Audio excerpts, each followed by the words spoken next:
Hey everyone, it's Russell again. Welcome to day number 12. Today is a day I'm excited for. Today we're going to be talking about your daily Seinfeld emails. So what are the daily Seinfeld emails?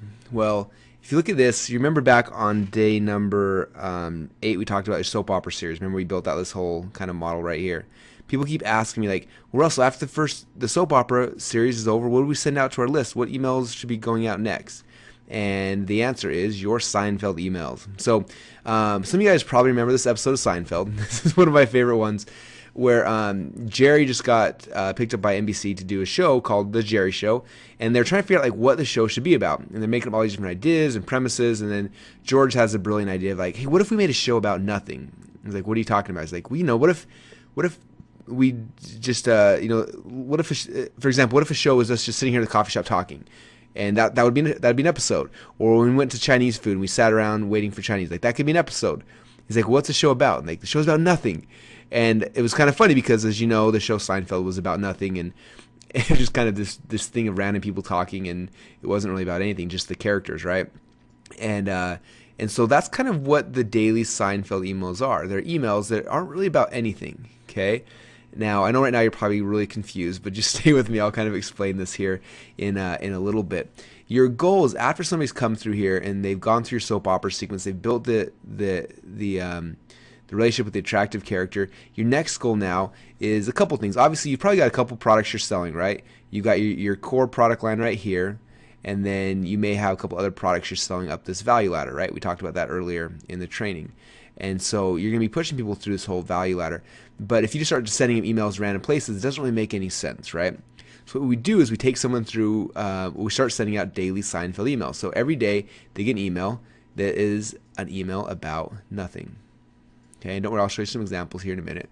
And next day they get an email about nothing. And the next day they get another email about nothing. And every day for the rest of their life, as long as they're subscribed to your list, they should be getting an email about nothing. Okay. Now these nothing emails, there is a strategy and a purpose behind them. Don't worry, I'll get to that. But basically, they're emails about nothing. They're pushing people to either your primary offer or to one of your other offers or up to your back end offers, and they kind of rotate around. Usually, I'll spend maybe a week or 2 weeks or 3 weeks all focusing on one offer, and then I'll switch to another offer, and I'll switch back to the other one. But just every day you need emailing your list as often as you're willing to. Okay, a lot of people are going to be scared to death to email their list. I know when I first got started, my goal was to email my list once a month, and I was very scared. Like if I email more than once a month, then I might get upset. They might not want to hear from me. So I emailed them once a month, and then finally somebody told me like, man, you never email your list. You need to email more often. So I started doing it twice a month, and I was like freaking out. I did it twice a month, and guess what happened? I like more than doubled my income. I'm like, that's interesting. So then I tried, well, what if I do it once a week? So I did it once a week, and guess what? I more than doubled my income again. I started doing, what if I do it like twice a week and 3 times a week? And what if I do it every day? And I've got some friends who actually swear by emailing twice a day. I've never gotten that far yet, but they email twice a day and they swear by it. They think it's the best thing in the world. So most of us will under-email our lists. You can email more often, especially if you follow this strategy I'm going to be showing you guys. If you do it this way, it becomes like entertainment. It's like the attractive character we talked about earlier. It's like, think about shows, your favorite TV show that's on every single day, a talk show or something. Okay, it's on every single day. And if you're exciting and you're entertaining and you are an attractive character, people will look forward to those emails every single day. You can email once a day or twice a day or 5 times a day. I have one friend who actually emails his list 6 times a day, which I personally think is a little crazy, but he gets away with it and makes millions of dollars. So who am I to say? But I would definitely say at least once a day you should be emailing your list in most markets. That's kind of my philosophy and what I think most everybody should be doing. Now, the way the Seinfeld emails work, like I say, basically each day you're sending out an email that's not really about anything specifically. It's more about what's happening today. Okay, I don't set these up in a sequence. Every day I write them and I send them out each day. These ones right here, your soap opera sequence are in a sequence, right? Somebody opts in, and the first 3 emails they get are always the exact same emails. Now, after that, it's just whatever I'm thinking about or talking about that day. Okay, so if I have a cool experience happen to me today, that's something I would send to my list. Okay, like these guys, they were at the coffee shop, and that became an episode. They were ordering Chinese food, and that became an episode. Like, what are you doing today? What's happening in your personal life that you can share with your audience? Okay, think about the stuff you guys are posting on Facebook, or you're posting on Twitter, or those things. Those all are perfect daily Seinfeld emails. Okay, now the difference between just a Facebook post where you're just sending, talking about your life and, blind and out there, is you have to, the secret, and this is the big, if nothing else, I want you guys to gain this. The secret of this is this email that you are writing. It's part telling this story that's just about whatever, but the key is you have to weave this story back somehow into the product you're promoting. So at the bottom here, you somehow have to weave that back into what it is you're actually going to be selling. Okay, and that's the big secret. Okay, so I can tell a story today about how I decided to go on a juice fast, and I went to the store. I bought all this juice.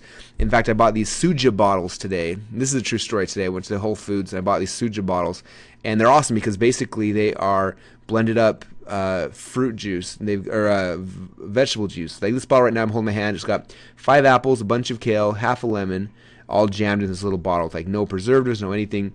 But these bottles are $7 a bottle.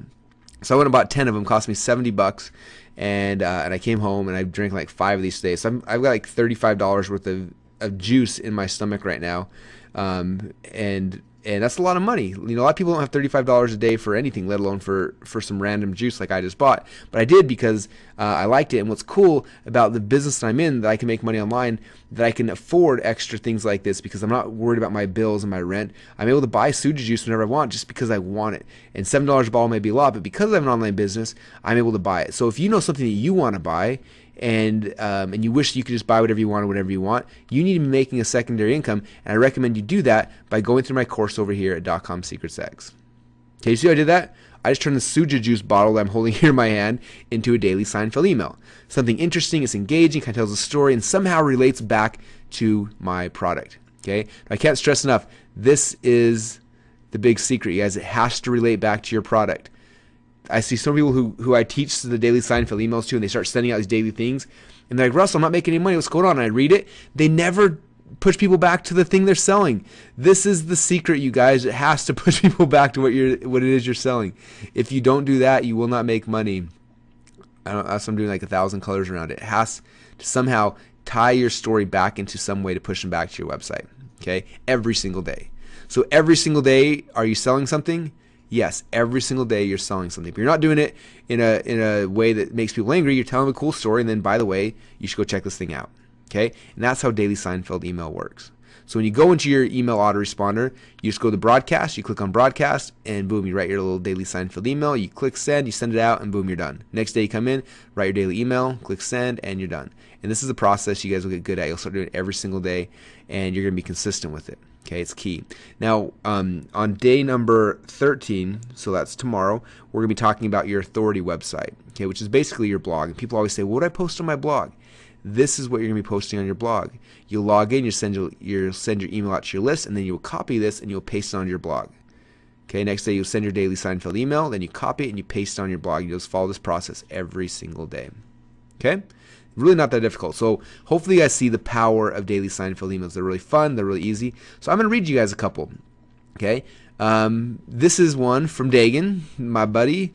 The subject line is buying happiness. And then the from Naeem, he would Dagan Manboob Smith. Okay? So here's his daily Seinfeld email. In the shower this morning, I started thinking about the old saying, money can't buy happiness. And I wondered, why would anyone say or believe something like that? I don't think money itself produces eternal joy or anything like that. After all, look at all the countless tales of despair attached to winners of those mega million lotteries over the years. Anyway, he starts telling the story about what he was thinking about in the shower, right? And he goes on. Hopefully this will let me scroll down on this email. Let me pause this real quick. Okay, got it working. So he tells the story about what he was talking about in the shower today and all this kind of stuff. And he talks about how when he was wrestling as an 8th grader, he went in there and his boss basically said, hey, Dagan, you've got man boobs like a girl. And he was talking about how embarrassed he was, how hard it was. And by the time he was 25, he weighed 235 pounds, 7% body fat. He talked about how tough he was, but he still had these man boobs, and he hated them. He was always embarrassed, and on and on and on. So finally, last year, he bought himself a present. Yep, you guessed it. He bought himself a boob job. It was the best $8,000 he ever spent, and he's happier. So this is proof that money can actually buy happiness. And by the way, I'm able to do this because I'm rich, because I make money online. Click here to see how I was able to do this. Now, Dagan writes really long emails, but that's kind of the gist, a daily Seinfeld email. Okay, here's what I did. This is one I did recently. Basically, I was doing research for our newsletter we put out, and I found this really cool test that this lady, she put an add to cart button above her or video and increase your response by 38%. So I just emailed my list real quick and said, hey, so I've been working on this month's issue of .com/labs, and by the way, there's a link to it. And I was looking for a few more cool tests I could show off, and I found this page. Boom. Notice anything strange on that page? Anything that seemed out of place? I'm sure most of us would see that and say, that person is so dumb, they don't know what that order button is supposed to go below the video. Yet what most people don't know is that she tested this page a lot and found out that putting the add to cart button above the video actually increased her conversion by a whopping 38%. Yeah, I didn't see that one coming either. That's what I love about testing. You can literally find gold nuggets like this, and you can test on your sales pages. Let me ask you, what would a 38% increase do? So I kind of talk about that, and then boom, I'd tie it back.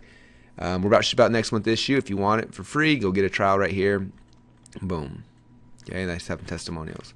But there, again, I just found a cool thing I was talking about. I mean, how many things do you guys find on Facebook that's interesting? You can just take a little screenshot. Hey, someone mentioned on Facebook that was kind of cool, blah, blah, blah, blah, blah. By the way, go buy my stuff. Okay? It's kind of like that. Here's another one. This one's one of my favorites. This guy named Ben Settle, he is the king of daily Seinfield emails. He's the one I actually learned this concept from initially, and he's awesome. But this one's subject line was, here lies the guru fanboy. He never scored. It says, in my teen years, I watched a lot of Beavis and Butthead. Explains a lot, huh? One of my favorite episodes was a Christmas special where they did a parody of the Charles Dickens story about Scrooge. Except in this case, Scrooge was an oppressive restaurant manager who was Beavis, who treated his employees like crap, amongst other things. Anyway, so the ghosts show him his fate, and the ghost of failure takes him to the graveyard, and he shows Beavis his grave, and the headstone says, "Here lies Beavis. He never scored." Ha! Anyway, what does that have to do with you making money with emails? A lot, because sadly, this is the fate of most internet marketers. They're never going to score. Not sexually, although that may be the case too. I'm talking about scoring in the business sense. And he talks about email marketing. That's his big niche, and then at the very end, he transitions into his thing. So. Okay, so if you want to sleep on your pillow, learn by osmosis, then don't bother buying my product. Harsh, maybe, but I want you to score. Scoring is cool. Not to go to your grave a success virgin. Here's where you subscribe at emailplayers.com. Boom, he pushes people back to his product he's selling. Okay, so you see how that works? They're just fun emails. Tell a story about Beavis and Butthead, or about your man boobs, or about the thing you found on Facebook today, whatever it is. But you're just telling a little story. You write it up, send an email out, and it keeps pushing people back to this thing. And that's the power of how these email sequences work. And then, like I said, after you write this Seinfield email, you click send, you go to your blog, you copy and paste it, and boom, you're done for the day. You've done the majority of the work you need to do each and every single day. Does that make sense, you guys? So that is how you create your daily Seinfeld emails.